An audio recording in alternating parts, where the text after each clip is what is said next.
दोस्तों, आज के इस वक्त में, इस दौर में, इस समय में लोगों का बहुत नुकसान हो रहा है। लोगों की नौकरियां जा रही हैं, जॉब्स जा रही हैं, पैसे खत्म हो रहे हैं, दुकानें बंद हो रही हैं, बिजनेस बंद हो रहे हैं, काम नहीं है, सब रुक गया है, सब बदल रहा है। एक खामोशी सी है, एक सन्नाटा सा है, जैसे कोई बड़ा सा ताला इस दुनिया के ऊपर लग गया है। लोगों को एक सेंस ऑफ लॉस फील हो रही है।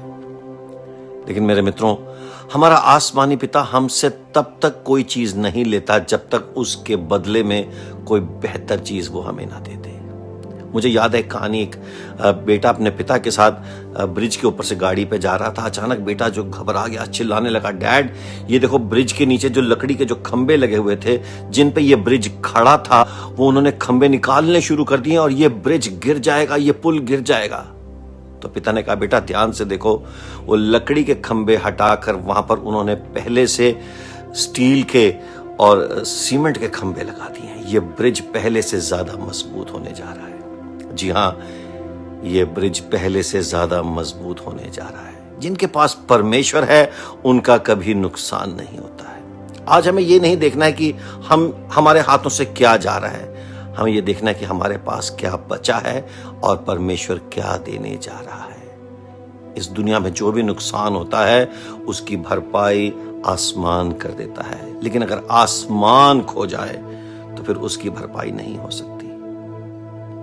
हम कुछ भी खो दें लेकिन परमेश्वर को ना खोएं। उसका हाथ हमारे जीवन में बना रहे, उसका टच हमेशा हमारे पास बना रहे। याद रखें, जिसके पास परमेश्वर है वो हमेशा जिंदा है, वो हमेशा सलामत है। बस यही एक चीज है जिसको पकड़ के रखना है। अगर ये नहीं खोया तो कुछ नहीं खोया। God bless you. नया वित्तीय साल शुरू हो चुका है और माहौल कैसा है इससे आप एकदम अच्छी तरीके से वाकिफ है। क्या मंदी आएगी? हो सकता है, चांसेस बहुत ही ज्यादा हैं इस चीज के। कंपनियों की बिक्री कम होगी, पैसे नहीं होंगे, मुनाफे पर असर दिखेगा और उसका सीधा इम्पैक्ट पड़ेगा आपकी कमाई पर। जॉब कट, नौकरी जाने के चांसेस, तनख्वाह में कटौती या फिर कोई बढ़ोतरी नहीं, ये सब चीजें देखने को मिलेंगी। अभी तक अगर अपने पैसे को लेकर चौकन्ने नहीं थे आप, तो ये हाई टाइम है। इससे बड़ा अलर्ट आपको नहीं मिल सकता है। कमाई कितनी होगी, चाहे आप नौकरी पेशा हैं, चाहे अपना काम करते हैं, ये आपके हाथ में नहीं है। कोशिश पूरी करेंगे आपकी ज्यादा कमाई हो, लेकिन कितने पैसे आपके हाथ में आएंगे ये आपके बस में नहीं है। आपके बस में क्या है? अपने खर्चे को कंट्रोल करना। इस वित्तीय साल में कोई बड़ा खर्चा प्लान मत कीजिए, खर्चों में कटौती कीजिए। देखिए कि क्या बेवजह के खर्चे हैं, पैसे बचाइए। इस साल का मंत्र नोट कर लीजिए, आपको पैसे बचाने हैं, पैसे उड़ाने नहीं है।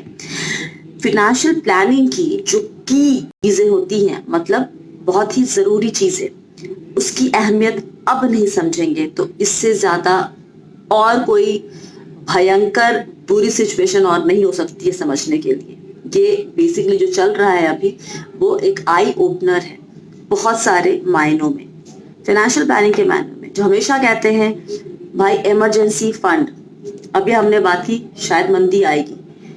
अगर आपके पास इमरजेंसी फंड नहीं है तो फंस जाएंगे। क्या करेंगे आप? अपनी इन्वेस्टमेंट से पैसा निकालेंगे। कौन सा इन्वेस्टमेंट? जो ऑलरेडी नेगेटिव में चल रहा है, जिसका रिटर्न नेगेटिव पे मिल रहा है। तो ये बहुत ही डरावनी सिचुएशन हो सकती है। इसीलिए कम से कम 6 से 8 महीने, हम लोग कहते थे पहले 3 से 6 महीने, नहीं, 6 से 8 महीने का जो खर्चा है, हर तरह का खर्चा, ये आपके पास इमरजेंसी फंड के तौर पे होना ही होना चाहिए। दूसरी चीज, टर्म प्लान, इंश्योरेंस जरूरी है। म्यूचुअल फंड सही है ना, इंश्योरेंस जरूरी है।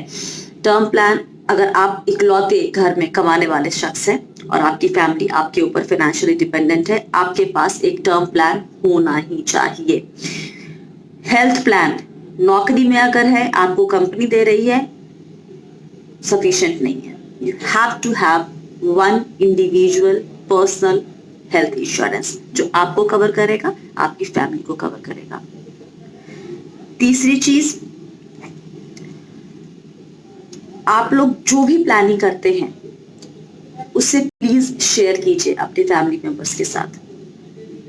अगर आप कमा रहे हैं, आपने सारा इन्वेस्टमेंट किया है, अपनी वाइफ को बताएं। वाइफ का जो इन्वेस्टमेंट है हस्बैंड को मालूम होना चाहिए। ये सारी डिटेल्स, अभी तो वक्त भी है, तो प्लीज बैठिए, देखिए, समझिए और शेयर कीजिए। सबकी डिटेल्स सबके पास होनी चाहिए थी। इसके अलावा जहां तक निवेश की बात है, बहुत ही क्विकली 3-4 चीजें आपको ध्यान में रखनी है। आप म्यूचुअल फंड में निवेश कर रहे हैं, आपकी एसआईपी चल रही थी, एसआईपी को बंद मत कीजिए। अगर 6 साल से ज्यादा का लंबा नजरिया था निवेश का, है अभी भी, तो इक्विटी म्यूचुअल फंड में बने रहिए। नया निवेश एक किसी भी मल्टी कैप या इंडेक्स फंड में कीजिए। मल्टी कैप किस लिए? वहां पर फंड मैनेजर के पास एक बैंडविड्थ होता है कि across category, small cap, large cap और मिड कैप, कहीं पर भी जहां पर उसको अच्छे मौके दिखते हैं वो वैसे निवेश करता है, तो मल्टी कैप बेटर ऑप्शन होगा। इंडेक्स फंड इंडेक्स को फॉलो करेगा, वहाँ रिस्क बहुत कम होगा, तो इस आप उसे फॉलो वहाँ निवेश कर सकते हैं। लेकिन ध्यान रखिए, इक्विटी में अगर निवेश कर रहे हैं, 6 साल से कम के लिए घुस रहे हैं, मेरे लिए आजकल इक्विटी में कम से कम 6 से 7 साल का नजरिया होना बहुत ही जरूरी है। छोटे वक्त के लिए पैसे रखने हैं तो बहुत सारी कैटेगरी है डेट फंड में, लेकिन आप लिक्विड, अल्ट्रा शॉर्ट टर्म, इन 2 कैटेगरी या फिर ओवरनाइट फंड, आप इन 3 कैटेगरी के साथ रहिए। सबसे कम रिस्क यहाँ पर होगा। एकदम रिस्क फ्री इन्वेस्टमेंट करना चाहते हैं तो आपके सामने स्मॉल सेविंग स्कीम्स है और बैंक एफडी है। स्मॉल सेविंग स्कीम्स की दरों में अच्छी खासी कटौती की गई है। मुझे नहीं याद है कि इतनी बड़ी कटौती आखिरी बार कब हुई थी, लेकिन ये स्टिल बहुत सेफ है। तो अगर आपको एकदम रिस्क नहीं लेना है तो यहाँ पर आप कर सकते हैं निवेश स्मॉल सेविंग स्कीम, जैसे पीपीएफ है, एनएससी है, ये सुकन्या समृद्धि योजना है, पोस्ट ऑफिस टर्म डिपॉजिट है। याद रखिए सब में लॉक इन होता है, तो इस चीज को आप ख्याल रखिएगा। बैंक एफडी करना चाहते हैं तो जो डाइवर्सिफिकेशन हमेशा हम कहते हैं इक्विटी में करने के लिए, अब वो आपको बैंक एफडी में भी करने की जरूरत है। सिर्फ एक बैंक के साथ मत रहिए, आपके पास कम से कम आपका जो एफडी है वो 2-3 बैंक में अलग अलग होना चाहिए। ये सब चीजें आपको आगे काम आएंगी। माहौल डराने के लिए नहीं ये बात कह रही हूँ, लेकिन माहौल बहुत अच्छा नहीं है। आगे क्या होगा हमें नहीं पता।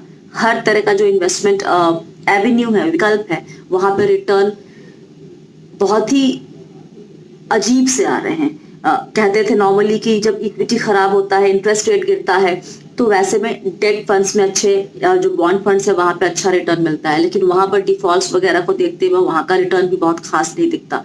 तो इसलिए थोड़ा संभल के, हड़बड़ाइए मत, किसी को देख के अपनी स्ट्रैटेजी चेंज मत कीजिए कभी भी। अपने गोल्स अभी क्लियर रखिए, वक्त है, अभी हम सब लोग घर पर हैं, लॉकडाउन है, तो प्लीज सोचिए कि अगले 8 साल, 10 साल, 15 साल में आप क्या फाइनेंशियली क्या अचीव करना चाहते हैं अपने इन्वेस्टमेंट के जरिए, और उसके हिसाब से काम करें। इस बार की जो प्लानिंग होगी इस फाइनेंशियल ईयर की, प्लीज इन लाइन पे कीजिए। रैंडमली किसी की सुन के हवा में ऐवही कुछ करना है कर दिया, वो काम एकदम मत कीजिए। एक चीज एकदम ध्यान रखिए, इस बार खर्चों पे ध्यान रखिए। कोई बड़ा खर्च इस साल के लिए प्लान ना करें, पैसे बचाने पे जोर दें, अपने कैपिटल को प्रोटेक्ट करने पे जोर दें।